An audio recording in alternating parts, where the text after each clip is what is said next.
Imagine you could step inside the minds of Canada's healthcare leaders, glimpse their greatest fears, strongest drivers, and what makes them tick. Welcome to Healthcare Changemakers, a podcast where we talk to leaders about the joys and challenges of driving change and working with partners to create the safest healthcare system. Hey listeners, Michelle here from Hurock. Back in 2018, Hurock's staff book club read a book called Life on the Ground Floor, written by a Toronto physician, Dr. James Maskalyk. Skip to a few years later when stories about Dr. Maskalyk in Toronto life and the Globe came across my desk. It felt serendipitous, and we knew we had to get him on the show. For Dr. Maskalyk, a lot has changed since Life on the Ground Floor. He's now the wellness director at St. Michael's Hospital and is growing a wellness program at 15 other hospitals. On the episode, we talked to Dr. Maskalyk about why his work on burnout, stress, and self-care matters for ED teams now more than ever. So let's jump right in. Hi, and welcome to Healthcare Changemakers, Dr. Maskalyk. Glad to be here. Can you tell us just to start a little bit about who you are, what you do, and where you work? Yeah, it's a big question. Start with the most difficult ones, who I am. Well, I guess that's a shifting target. I would say there are kind of many ways I would describe myself in different circumstances, but I think most often my identity is grounded in what I do. And I am an emergency doctor and trauma team leader at St. Michael's Hospital. And that role of physician has expanded as I've learned that medicine is not something that just happens in the emergency room, but something that very much follows us home as practitioners and patients. So I also have a role cultivating well-being in my colleagues at the University of Toronto and its academic hospitals downtown. And so this role I know that we've heard it as wellness director. You work with 9 hospitals, is that correct? Affiliated It's with the growing. university? The mandate seems to ever be increasing. So last I checked, it was 15. Wow. Okay. That sounds ambitious, and it is, I suppose, because really your ability to contribute to another person's well-being is limited in a certain sense. You can create the conditions for such flourishing to occur, but it really is, at something that is at the behest of, that person's individual choices of how they do medicine and how they live their life outside of the clinical act. But in terms of the offering, we're hoping to expand it even beyond those 15 hospitals to really every hospital within the GTA. And it really is just about beginning the conversation that doctors are people too, and nurses are people too. And the people who are there, who support us as, porters, the people who cook the food, we are human beings working in an increasingly inhumane system, to be honest. So I think this conversation about how to bring more of ourselves to work in a certain way and be vulnerable is just kind of a step that I didn't get in medical school.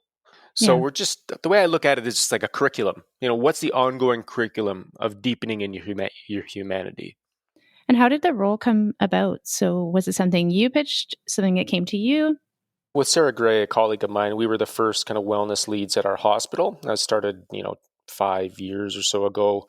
And we just we were excited by this conversation.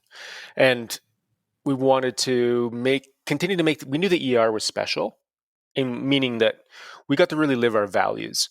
We got to be part of a place that said yes to strangers, no matter where they were. And I think both of us, I can't speak for Sarah particularly, but I know for myself, it was like an evocation of a deeply felt hope for humanity, that there would be places where could offer help to someone no matter who they were or what health insurance they had or whether they're new Canadians or even had a health card. So we knew it was a special place and we wanted it to be reflected in as many facets as possible. So we wanted it to be kinder to us. So we pitched it. We got a small amount of money, but most importantly, we got permission from our emergency department leadership to make it a priority. So initially it was something we pitched.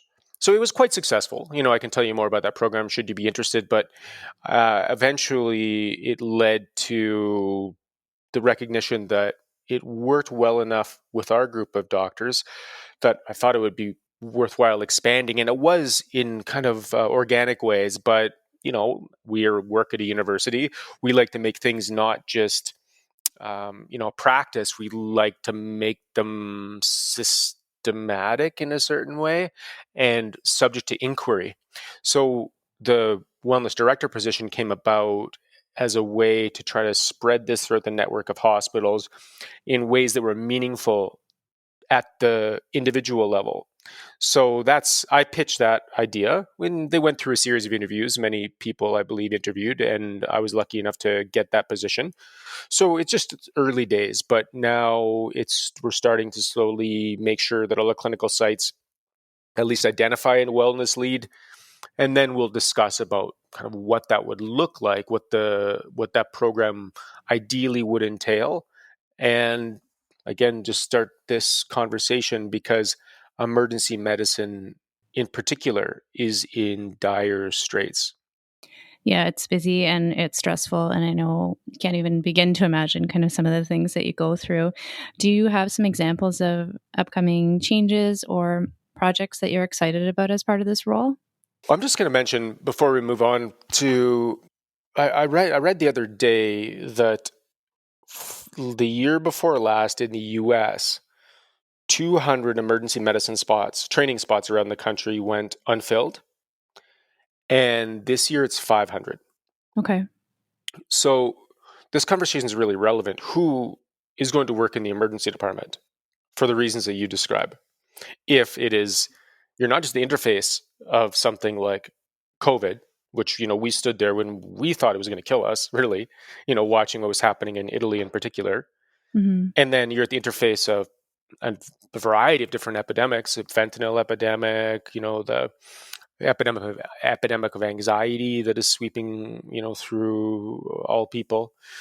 And so it's really relevant for us to support, our frontline workers. It went from banging pots and pans at the beginning part of COVID-19 to, I saw people physically assaulted on the street because they're wearing scrubs. And there was such a surfeit of misinformation that it became almost dangerous to identify with working in the emergency department physically in terms of your social standing in certain circumstances too. So I bring that up just because I want to answer your question more fully about what examples of things that we're hoping to do to change that narrative a little bit. Now, firstly, I don't know what to do if people don't love the clinical act. If you don't love getting a stranger a glass of water, if you don't love, seeing a young kid who sprained their ankle and telling them it's going to be okay and giving them some Tylenol and some crutches, you must love that. If you do, then the emergency department is for you. So, but it doesn't mean that there aren't things we can do to make it better. So what that looks like for me is two kind of broad categories. One is taking the things you love. Hopefully it's a clinical act. Hopefully it's just being part of a team, identifying with this kind of greater values that I mentioned of being a place that any person can come, whether they're the president of the Royal Bank of Canada or a person who lives on the street, and treating them equally. Like that's dignity. That's dignifying humanity in my view. So that if you love that, we want to make that more available, meaning or more accessible. So that would mean minimizing distractions. That would mean trying to make the system a bit more humane. What we want to do is build up the things we love the most, which is patient-facing clinical activity, community, giving us opportunities to gather in groups of people who work in the ER. So, we get to make friends there.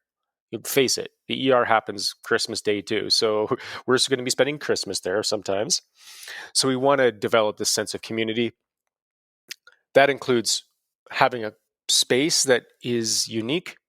And what that looks like at St. Mike's is we have doctors, I guess we can call it a office/lounge that is bright and full of art and quiet and has like snacks and a place where you can go and have a break and or mourn a patient or talk to your mom or whatever you need to do. And that doesn't happen at every hospital. Some hospitals you go to work in the ER and they're like, here's the broom closet where you put your coat and then go.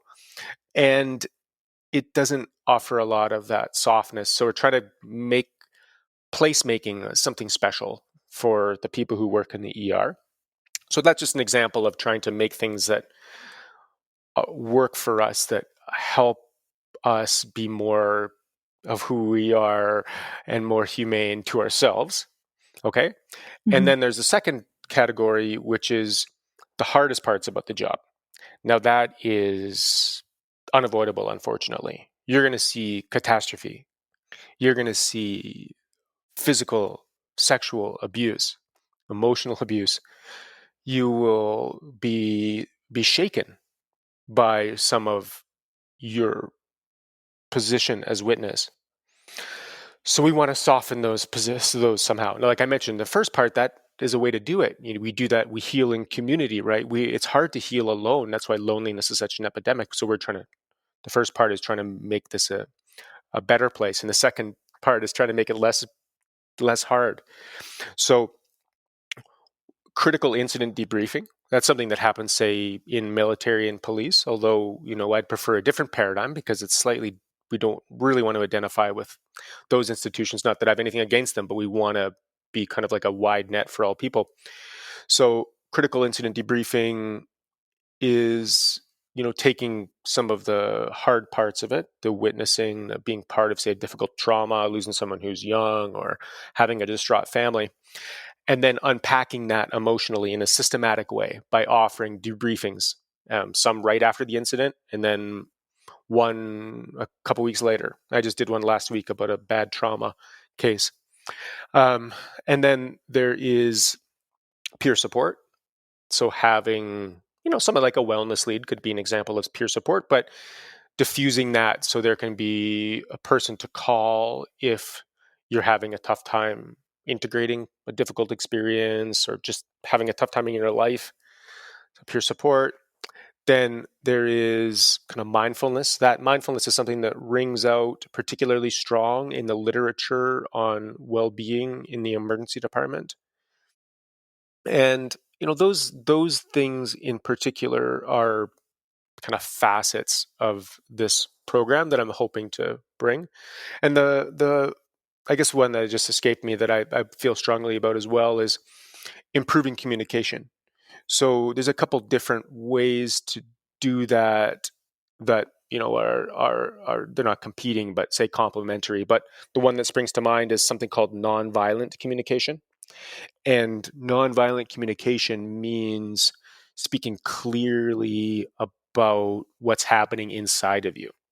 So, not our patients who come in with a broken leg don't want to hear about my emotional turmoil because they just want me to fix their leg and give them the medicine and straighten it or whatever needs to happen. And that's how it's supposed to be, and that's how it will continue to be. However, there is an opportunity for us to speak with each other about what's happening inside of us that could be more clear, because vulnerability is not a skill that we learn in medical school, or I never did. We learned stoicism. We learned that you just like answer that pager right away at 3:00 in the morning, no matter what. And you just, compartmentalize. So I don't think that's very healthy. And I think that what we're talking about on this podcast, and I hope is the direction we're going, is we just want to make the ER more healthy for everybody. So communicating is important, and I'm rambling on, but I know we'll get to some more questions. But in this debrief that we did a couple weeks ago, I was talking to a colleague of mine, and I asked them, like, well, how did you feel when you heard about this resuscitation coming in? And they said, well, I called blood bank and all that stuff. And I'm like, well, that's not a feeling exactly. So I think there's room for us to just be a bit more honest about what's happening. And with that gets some kind of clarity about what we love about the work, because we do love it and we just want to keep on doing it. And maybe part of it, kind of in that last example there, is about practice and doing it and asking those questions again and again, kind of explaining Exactly. that.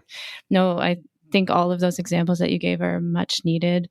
And they sound small, not small, but simple and easy to understand, but they're big, massive mountains. I know it's probably not easy, but to think about having a space that the physicians or the nurses or anyone in the ED can go to, like, we outside of that world think, maybe that already exists, but you're right. It's probably something that really need to build and integrate. And so I'm glad that we have you working there. But what are you hearing at St. Mike's about some of the progress that you're making, some of the changes? So I would say morale is improving, and at my place is actually pretty good. I would say that we like the work, we like each other, we argue pretty amicably, and but it's hard, and it's yeah. So I think there's a lot of room to grow. So I don't really have the insight into what's happening at the other institutions. Yeah, you said it's early days, right? It's early days, and I think that this is the type of program that really needs to be administered at the individual emergency department and hospital level. That's what I'm hoping to do, because you're going to need someone who is going to be able to identify like local contributors to burnout and local ways to solve them, because the top down approach, like the very high level approach of trying to handle things from far away, is kind of how the system got to be so crummy. People making decisions that affect my ability to work in the emergency department because they're trying to balance a budget or something like that, but they don't understand that there are very human consequences to some of those decisions. So what we're trying to do is embed people within each of these very kind of each emergency department with kind of the vocabulary of what well-being looks like for most people, and apply that to emergency department workers. I know you mentioned some of the literature as well as your experience obviously probably brings a lot of this, but where do you get ideas? Where have these kind of new projects come from? Like, are you talking to other physicians across the system? I would just say, like all good movements, the inspiration is suffering, deep suffering. And then moments of clarity about what, and listening to what people love about their work. I think for me, that's the most important piece, is what people love about the work. Because just like inflation, once you start talking about it, it's there. Just like as burnout's the same. If you even look at the burnout inventory tools, a lot of them are like, have you felt over the past couple of weeks like, despondent, or it's cueing you to say yes, right? Of course, who hasn't? I mean, it doesn't matter if you're an ER worker or a Starbucks barista or a radio DJ. It's I'm sure there are times where you're wondering what the point is. So we're kind of like, still, with that being the case, ER workers chart the highest on the burnout. So um, the ideas really come from what personally I've noticed through my work with, say, frontline work with Doctors Without Borders in different environments with the ER, what we love about the work, and then just listening, really, and just realizing that, we're just human beings too. And what are human beings like? Guess what the most popular thing is in my ER that has contributed to the kind of like just the collective mood? Probably snacks. That's kind of funny. But just everyone loves when the snacks come in. And you feel like, and it's not because you can't afford snacks. Of course you can. You can bring your own snacks and they're just as great. But it's just the idea that someone out there cares for you at an individual level, enough to do that. So snacks, sabbatical program, meaning like we allow every person in the ER the opportunity, it's an opt-in scenario, to take a month off a year, in addition to regular vacations. That's a bit of an income hit if you're not working for that month, but you can make it up by working more shifts the other times. Everyone loves it. Who does it? Some people say, well, I'm, have a renovation in the house, or I'm a single income earner, I'm not taking that month off. That's cool. But, it's not surprising. We're just human beings, right? We like time off. We like snacks. And so it's a lot of these things aren't really like, cutting edge science, even though I think that if you looked at there is a growing literature, a rapidly growing literature on wellness and well-being. So the ideas kind of come from other places, but also just really from our groups and our intuition. Yeah, because we in the offices also love snacks and time off. So I totally understand. I know. And just listening to you, like I have a young child, so I spent a little bit of time in the ED this year with him, and just thinking about the physicians that we dealt with, not your ED, but they were busy and they were stressed, and I knew it because of my work, what exactly was going on. But they were human to us, and talked to us after their shift, and there was just a real connection there. So I want to just thank you and all of everyone who's listening, because there was so much going on. The nurses, everyone, we knew that it was a tough time. But as you're talking about this job and how incredibly difficult it is, I'm thinking of that person and the care they gave us despite all of that. So appreciate that. Well, it's an honor. So we have a number of physician listeners for sure, but especially at HEROC, our audience is wider. You've mentioned kind of the nurses in the ED, some other professionals, but can you share a couple of burnout stress management tools other than snacks, because those are key too, that anyone in the healthcare space can kind of leverage? I remember one time I was James Orbinski is a friend of mine, and he was the president of MSF at one point. And I was in pretty new MSF, or he'd already done his presidency, and I had come back from my, second mission at that time, I guess. And we were both speaking at the same medical school, like event. And he hadn't seen me in a while. And so he said, how's it going? I'm like, well, man, it's intense. I'm just back from this refugee camp, and I had all these hopes for Sudan, and South Sudan just became a country. And I thought that would be a harbinger of peace, but they're fighting more viciously than ever. And that town where I was working got evacuated and destroyed, and this and that. I went on this litany of catastrophes, and he kind of stopped me and turned me to face him fully. And he said, it's not your fault. It's not your fault, some of the catastrophes that you see. And what I mean by that is, when I talk to residents and I'm teaching them emergency medicine, sometimes I'll give them cases where no matter what they do, the person dies. No matter what they do all the resuscitation right, they activate the right consultants, they mobilize the tools in their ER. And the person dies because that happens. People get sick, people pass away, no matter what you do. And you can feel like it's your fault. It is, but it's not. You are dignifying them by being there and working in their best interest, because that's what their family would want you to do. And it is a beautiful act. You standing there beside these people, doing the best you can, is one of the most beautiful acts ever completed by a human being.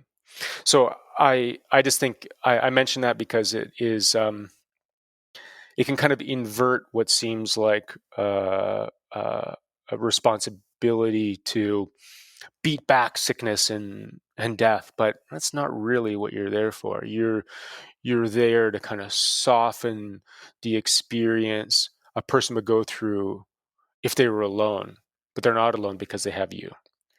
So just that perspective can sometimes help me. Yeah. And then in terms of, actual strategies, Well, I'll mention two.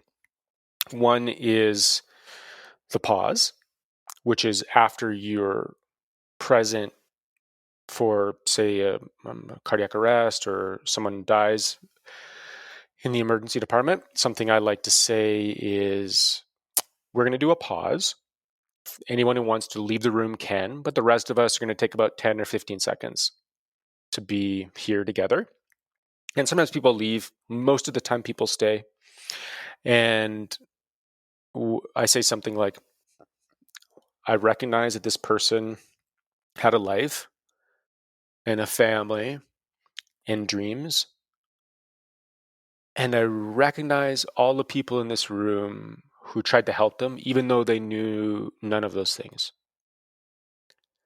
And you just stop around this person who's passed away and takes 10, 15 seconds, just quiet. And it feels like a long time. It's not very long, but it feels like a long time. And into that space rushes a certain type of reverence almost for life in general and for the activity of what you're doing. All these people came together to help this stranger. And so then it becomes a precious. The first, the question of what life is, what was that life that disappeared? And what is this thing that's coming together that's trying to help it no matter what? That's precious. So that's a strategy that, because normally people just like disappear and go on their phones or go cry or something and have their own private experience, but this becomes something shared, and the activity of what we're doing is shared. So why wouldn't the integration of it? So there's that. And then the final thing I would mention is just personally, I like uh, periods of mindfulness. Periods of mindfulness, I would, when I teach them to my patients, and I do that probably most days at work, would be something that probably breath focus would be a good entry way. And an easy one to remember is called the 4-7-8. I guess I don't know how you remember that, but 4-7-8. So 4-7-8 breath. So it would be inhale through your nose for a count of 4. So inhale through nose for 4. Hold for 7. 3, 4, 5, 6, 7. Exhale through pursed lips like you're whistling, but you don't make a sound for 8. 4, 5, 6, 7, 8. Do like 10 reps of that. And what that does is just kind of it kind of grounds you a bit, takes you away from the busyness in your thoughts in your head, kind of stops and gives you a sense of presence. And if you want to get physiologic about it, the slow exhale through pursed lips kind of causes a gentle Valsalva maneuver, which activates the vagus nerve, which kind of slows your heart rate down. It's kind of like antidote to the hyperstimulation of the ER and our modern life of alerts and and deadlines, and just helps us remember who we are a little bit. So I recommend to my patients a lot of the time, 10 times when you wake up in the morning, 10 times at lunch, 10 times before you go to sleep. And it just kind of starts to balance it. If I could recommend, I would say do it for a whole week at a silent retreat. But 10 doing it for a couple minutes a few times a day is helpful too. Those are great tips and something everyone should be doing. Definitely myself. I know we do a bit of mindfulness with our staff here at Hirok, and some of those kind of box breathing and those techniques are taught. So it's something, again, that takes practice, I think. I just want to shift a little bit. In recent interviews with the Globe and Toronto Live, you shared a bit about your experience with stage 4 cancer diagnosis during the height of COVID. I imagine an ultra stressful time. Just wondering if you can kind of give our listeners who may not have heard that yet some background on this time and sort of how it's shaped your life today. I'm a snowboarder and a mountain biker. And there's a kind of rules that the two sports share is don't look at what you don't want to hit. Look where you want to go, right? So if you're in a bunch of trees, don't look at the tree, look at the open spaces, right?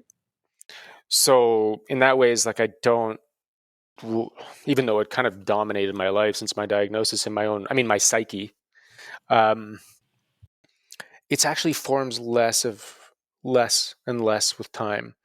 But it was a very surprising turn of events because I thought I was like one of the healthiest guys I know. I just did this. I was working on my third book, and I went down to the U.S. and did this crazy $20,000 physical exam, and the company who puts it on supported some of the expense, but that's the book cost anyway. And but they MRI'd my whole body, did my genome and everything. And they're like, "You're cool." So I'm like, "Wow, I'm immortal," And then a few months later, I felt a lymph node in my neck, and it turns out I'm just not just like everybody, mortal after all. So through surgery and fear and and existential reckonings and all that stuff, I find myself still here. And I guess the difference would be I always knew, based on my position, that life was ephemeral, but now I know it. I know it. And because I've been through those bitter times, and not over, by the way. I mean, obviously you can tell that it's it's still very much will be remain an open question the rest of my life. The last news I have of it is like in the ways that surgeons are so want to do. Um, but the last person, and when their gentle advice, I mean, the last surgeon I talked to said I'm probably going to die of something else. So I don't know whether that's comforting or not, but certainly that's the case. But that said, who knows? Life ultimately is the temporary situation. So then the question becomes, what do you do with what you've been given? And I guess you hear this. It sounds trite, but the answer is just be kind to yourself and to other people, and try to help others the best you can without hurting yourself.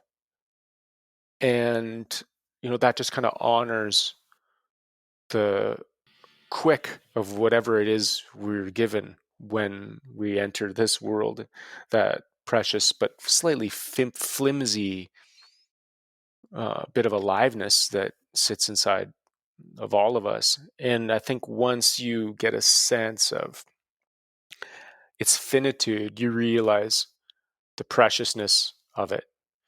And it's like someone turns up the color knob a little bit on the world around you, and you become more reverent, kind of more of who you are at a deeper level. And if I could summarize what has been my experience and what my advice would be to most people, it would be, get close to God and stay there. Thank you for sharing that. I know, as you said, you want to look toward the open space and not in the trees, but I appreciate that, and I think that it would kind of send a message and bring a lot of hope, as you said, and kindness to others. So thank you very much for sharing it. We're going to move into the lightning round. I know you haven't seen these questions yet, but hopefully you'll be able to answer them. I'm sure you will be able to. Cool. It's supposed to be the fun portion of our show if you weren't already having fun. So the first question is, what are you watching or reading right now?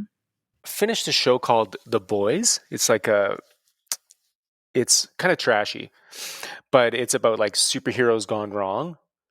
And so it's kind of a trope on superheroes just being as craven and misguided as the people they're purporting to help. It is hyper violent though, which I don't have a great. It's not easy for me to see, so I don't know if I can recommend it for most people. It's graphic and violent.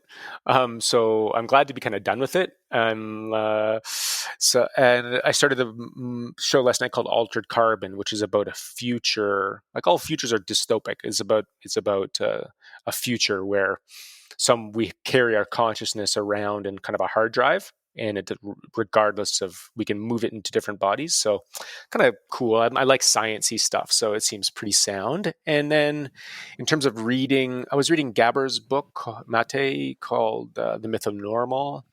And fiction, I'm always into, both Cavalier and Clay, which is a book about comics, which I'm enjoying quite a lot. Yeah, I guess it helps kind of de-stress or in that element, right? That last one. Imagination. I just get to play around, let my imagination be pulled to different places. For sure. So next question, who or what has had the biggest influence on the person you become today? I know you mentioned a lot of your experiences, but if there was something else that came to mind or one of those.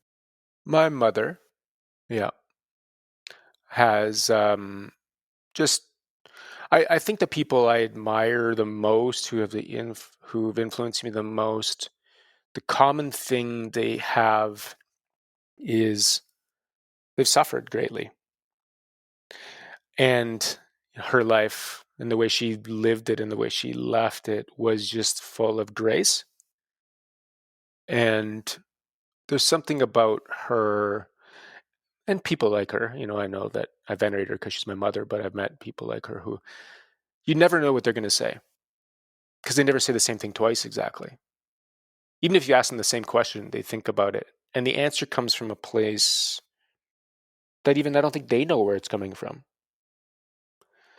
So, in terms of curiosity and love of God and nature and all that stuff, it comes a lot from her. Okay. As someone who travels and has traveled a lot, as we've heard, you find yourself stranded on an island. You're good in a crisis. So, what 3 items would you have with you? My answer to that question is always like yacht, can of gasoline, and protein bar or something. But what I would want to have with me, well, I think a book, a blank book, and a pen be 2 things, I suppose, and a vessel for water. I think that's about it. Very literal, but also, I got a chance to record my last words, at least if I have any insights as I face the end. Yeah, I think your first part about the yacht and the compass and the gasoline is good if you have hope that you're getting off the island. If you don't know that you're getting off, I'd like the book as well. Yeah, and some of those you things. can light it on fire. Yeah, exactly. Yeah. So when you've had a hard day at work, which we know happens, what boosts your mood? I like outtakes, like the Office outtakes, Okay. like both the UK version and I just like watching people laugh, funny people. I can imagine like that's the actual best job in the world, being like trying to make your friends laugh on camera. So if I want to like a quick endorphin fix, I'll do like Office outtakes or like Will Ferrell outtakes. Pretty funny. Are you like most of us and rewatch The Office several times during COVID? Yeah. Okay, good. Last one, what's your favorite meal? One I've made recently was shrimp fried rice. So I like that. Make enough rice. Always make enough rice for 2 meals. Put a half in the fridge, and then just heat that up with some even frozen vegetables, some soy sauce, and then cook some shrimp. Throw it in there, and it's one pan. It's easy and it's delish. Our listeners should know that it's almost lunchtime here where we're recording. So I did lie, though. I'm going to ask one more question. What's your favorite snack? Like mixed nuts? Yeah, that is. Okay. That's a healthy Yeah. one. I mean, potato chips, really. I mean, if I was like, probably if I was on death row and had a last meal, I'd be like, just give me like a chip buffet. Because I think at the end of it, you'd feel so bad. You'd be like, okay, just kill me, you know? Just give me those chips. Yeah. Yeah. Okay. Well, with that, I am going to let you get back to your day and say thank you so much for joining us. This was really, really a great interview. I think everything that you shared will resonate with our listeners. It did with me. I know I walk away feeling different than when we started. So I just wanted to thank you for coming and joining with us. Well, it's an honor to be here and to have the trust of my patients and my colleagues who are in the ER this very moment, helping other people. Thank you for listening. You can hear more episodes of Healthcare Changemakers on our website, heroc.com, and on your favorite podcasting apps. If you like what you hear, please rate us or post a review. Healthcare Changemakers is recorded by Heroc's communications and marketing team and produced by Podfly Productions. Follow us on Twitter at Heroc Group or email us at communications@heroc.com. We'd love to hear from you.